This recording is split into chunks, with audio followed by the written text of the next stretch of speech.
Ladies and gentlemen and hardcore heretics, it is I, your reigning and defending undisputed world heavyweight champion of the entire world, Hardcore Harry, and welcome to the debut episode of In the Books. So, you should probably watch my last video about why I don't talk more about professional wrestling, and you understand why this show and how this show has come about. It came about because I'm somebody that doesn't want to be a sportscaster. I don't want to call the play-by-play. I don't want to call the winners and losers of the matches. I want to talk about what was right, what was wrong with the story, with the booking, with everything. Mostly the booking. The booking is what sets up wrestling in general. It sets up the most important parts of wrestling, and the good booking makes the pay-per-view. Bad booking can destroy it, and I think that WrestleMania 34 was overall poorly booked. So, allow me to put my championship down. It's okay, baby girl. Be right here. Now he's got to talk to his friends and family, his loved ones, his new followers and faithful subscribers. It's okay. Just be right here. Anyway, one-on-one. Well, one on however many of you are watching, which is going to be a lot of you. I know, because this is WrestleMania we're talking about, and I apologize about the lateness. Like I said, watch the last video. You'll kind of understand more about how this came about and why I was late. Because I really didn't want to just do a review show. That isn't what appeals to me. So let's talk about the pre-show. We're not going to talk about the pre-show. The only thing we're going to do is talk about one thing. And actually, we'll talk a little bit about it. I'm not going to go over the results of it or anything, but what I want to talk about is why it's unimportant. Just, it's the way it's booked again. It's the point of this show to talk about bad booking, and the pre-show is just poorly booked. It's basically just the throwaway show. It's just so you have something to do before the main show itself. You took the whole day off, worked for WrestleMania. Well, here's a little extra wrestling. Here's all the people that weren't good enough to make it to WrestleMania. Here's the Andre the Giant Memorial Battle Royal that should be a hell of a lot bigger than that. It used to be. I mean, granted, did it ever really mean a whole lot? No, but it's Andre the Giant. You're gonna stick his name on it. It better mean something. And then the women's Battle Royal. Why doesn't that mean more? You know, we're in an era where we're more about the empowerment of women, the entitlement of women, and just, you know, entitlement's the wrong word, but the empowerment of women and showcasing them that there are equals, and sometimes, some cases, they're more than equals. You know, you got your Charlotte Flairs that are better than a lot of the male athletes out there. You got your Asukas that are better than a lot of the male athletes out there. You got the finest women's champion we've seen in ages, Alexa Bliss, that are a hell of a lot better than some of the male athletes out there. So why that's on the pre-show is beyond me, but hey, whatever. It is what it is, just another case of bad booking. So, let's get into it. Let's get into the actual booking of the show. Let's start with the Intercontinental Championship match. Now, originally I was thinking I wasn't going to go over every match, but I think I will. So, in this match, we had Miz, Seth Rollins, and Finn Balor, and I think it was actually booked pretty perfectly. It's an important title, especially with Brock being gone the way he is.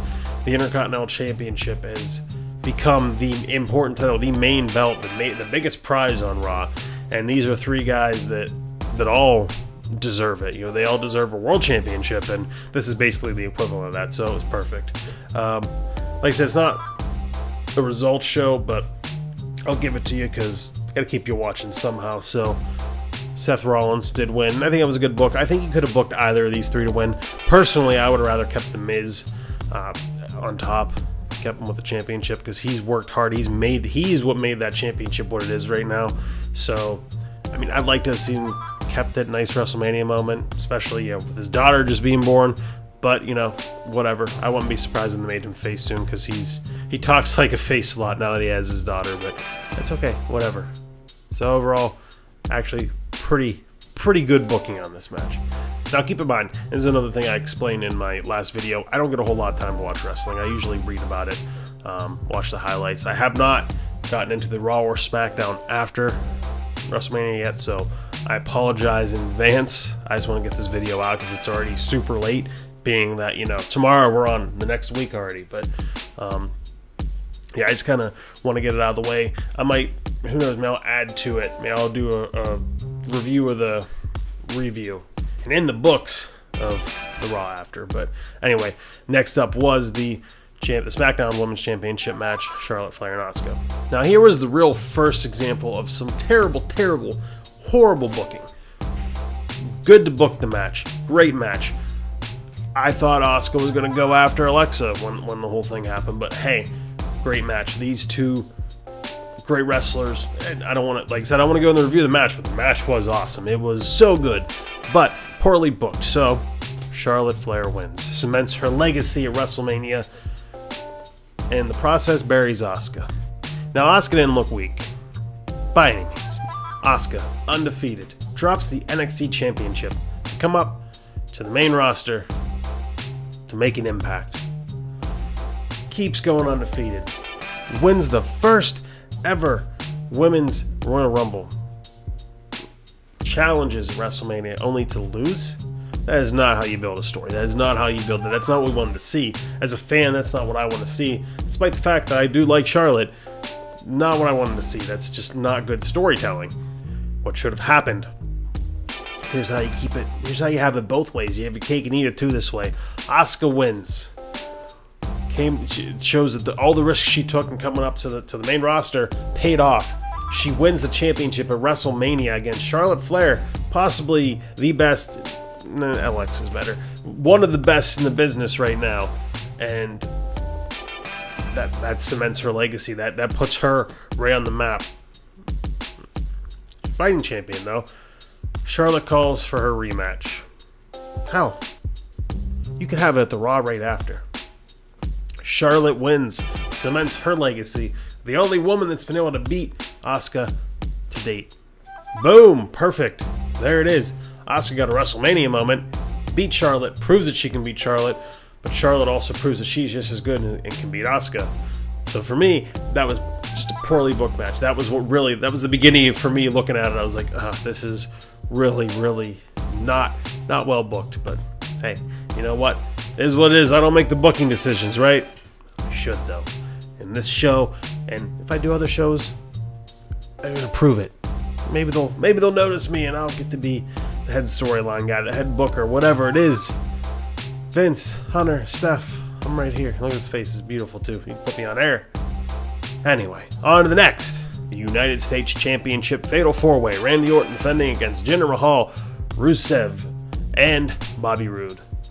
Now let me talk about Bobby Roode. He's booked wrong because he should be a heel. His character is a heel character. Why he's a face is beyond me, but whatever. Orton can do whatever. Rusev is another horrible, horrible case of poor booking, and once again we saw it, and he's taken out of it now. Who knows if this is real or storyline, what it is, but let me just touch this briefly. Rusev versus Undertaker at the greatest Royal Rumble, right? Cool. Well, here's the thing. Obviously, it was to bury Rusev because he wasn't going to beat Undertaker. Let's be honest. Was he going to beat The Undertaker in a casket match? No. That was to bury Rusev, literally and figuratively. The machine, unfortunately, doesn't seem to like when somebody gets over and they aren't the ones behind it. Rusev Day was all him. That was not them. And it got over and the fans love it, so they kind of got to squash it because nothing they've tried so far has worked. So put him against The Undertaker. No one boos The Undertaker and have him bury him. And there it is. Anyway, the match itself. So, I don't know if it's good or bad booking. It was questionable. I'd say bad because good booking would have been letting Rusev win. So we all thought that it was going to be between Orton and Roode. Like, the other two were just throw-ins that had nothing to do. It was just to make us think something could happen. But we all figured Orton or Roode would walk out with it. And that didn't happen. Jinder Mahal won. I like Jinder, so I have no issue with that. But it just was weird. They threw it off completely. It's like they gave us Rusev, made us think that he might actually have a shot at it, and then just took that away. It was just, to me, it was more signs of trying to bury him, but whatever. Overall, poorly booked. Rusev should have won. Just with how popular he is right now, with how much he's getting over. How, as a company that wants to make money, do you not let him win? whatever your thoughts are on it, whatever you think, if you didn't want him to be a champion or not, how do you pass up that opportunity? When you do, not a lot of people like Jinder, so there's that too. It was poorly booked. I love Jinder, so I'm fine with it, but still, Rusev should have won. Bad booking. Missed an opportunity.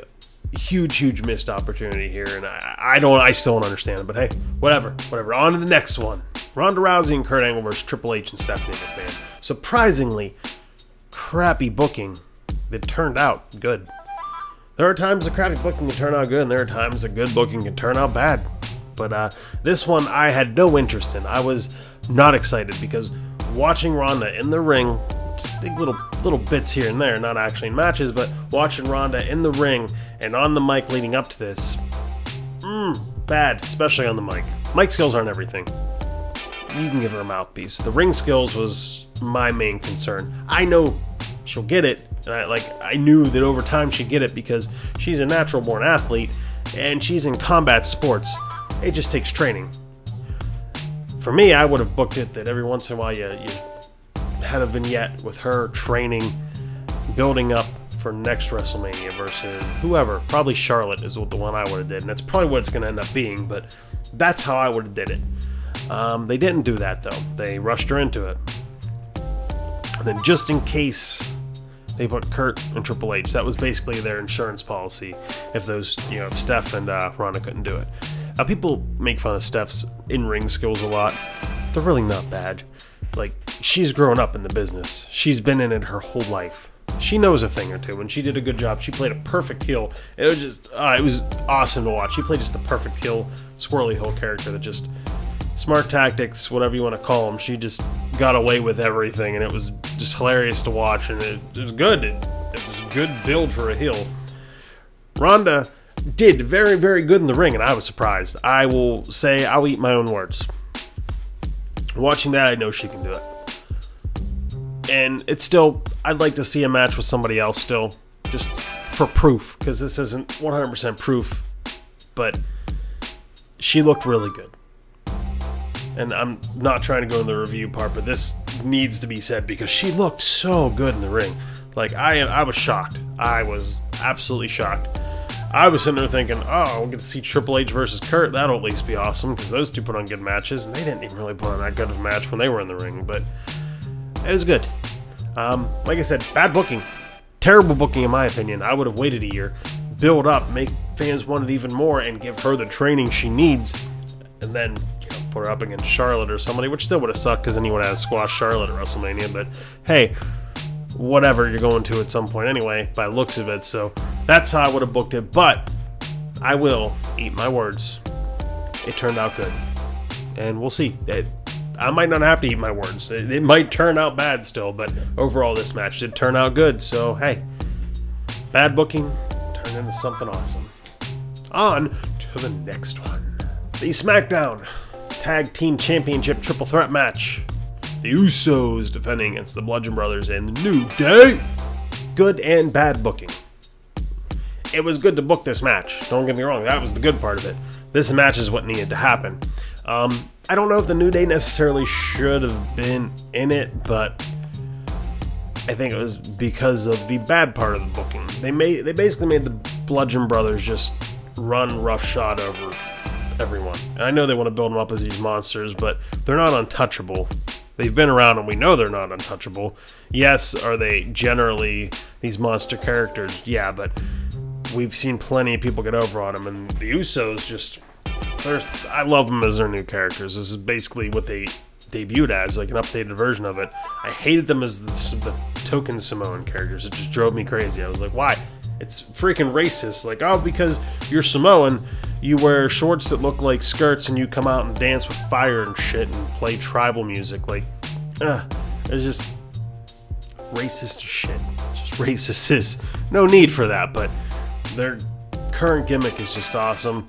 And they're legit contenders, as are the New Day. Like, Big E is a monster, and he's not in comparison to them. Like, they just basically do whatever they want to Big E, the Bludgeon Brothers, I mean. And I don't know, it's... the way it was, the way match was booked bad. I would have honestly probably done the Bludgeon Brothers versus the Usos. I'm glad they gave the New Day something. You could have given them hosting duties again, but that's okay. I'm glad they gave him something. I'm glad they put him in a match. It wasn't a very good match. It just, every spot that was about to be good was just ruined by the Bludgeon Brothers being monsters and pretty much not being able to be touched. So overall bad booking. Like I said, I think it needed to happen. I would have just done Bludgeons versus Usos. I would have had an all-out match. Hell, have a street fight. Have a freaking street fight between them. That way you give the Usos a chance. If you want to put the Bludgeons over as these monsters, you give the Usos a chance by giving them, you know, street fighting tactics. I'm fine with the Bludgeon Brothers winning. Obviously, they're pushing in that direction. Just it makes it so, like, okay, a rematch is basically impossible for the Usos because no one's going to beat them. And who are you going to have beat them? I just worry. I hope they don't book it that they're going to get over as these monsters, just run roughshod over every bit of competition for a while, because unfortunately, when you have a tag team like that, it does kind of kill the tag team division. When you don't have anybody that can put on a good match with them, you know, give them a run for their money, it can kill a tag team division. So like I said, good and bad booking.